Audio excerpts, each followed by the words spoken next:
সব ছড়ানো হচ্ছে, লোক খেপানো হচ্ছে। সুকুমার জেনা ওর দীপালির যে বাবা সে উত্তর দিয়ে দিল।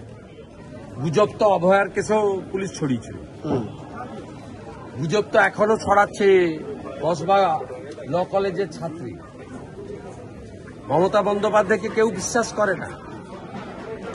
ধর্ষকদের নেত্রীকে মমতা ছাড়া আবার কে?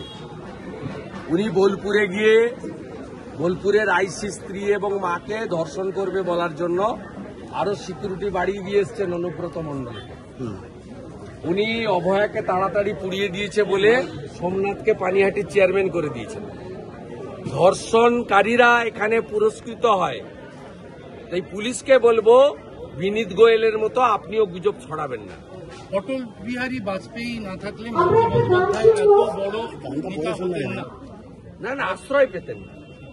আপনি আজকে যা বলেছেন, আগেও যা বলেছেন, সংঘমিত্রা চৌধুরী আজ তৃণমূলে গিয়ে তিনিও সেই কথাই বললেন, দুই দলে কোনো পার্থক্য নেই, সেই জন্য আমি তৃণমূলে চলে এলাম কাজ করতে। না না, সে তৃণমূল আজকে নেই, তৃণমূল বদলে গেছে, সে তৃণমূল নেই। এই যে তোষণ এবং যে জিহাদিদের পার্টিতে পরিণত হয়েছে, সেদিন তো সিপিএমকে সরানোর সময়ের ডাক ছিল, কংগ্রেস তাড়িয়ে দিয়েছিল, রাস্তায় ফেউ ফেউ করে ঘুরছিল একটা মহিলা, তাকে অটলজি বোন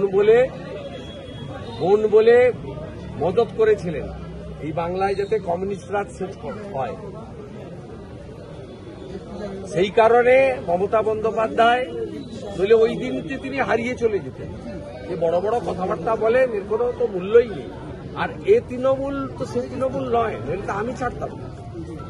ভাইপোর তৃণমূল নেই তো নয়, ভাইপোরা এসছে 11-র পরে। প্রাক্তন জেলা সভাপতির এভাবে কাজ করতে পারছি না দেখিয়ে চলে যাওয়া, আমি মন্তব্য চল, বিজেপিতে ব্যক্তির কোনো মূল্য নেই। পশ্চিমবাংলার মানুষ পরিবর্তন চাইছে, কারণ প্রকৃত বিকল্প হচ্ছে বিজেপি। বিজেপিতে দুটো জিনিস মাথায় রেখে চলুন, ইভিএম এ পদ্ম, নেতা নরেন্দ্র মোদী, আর কিছু ভাবার দরকার নেই।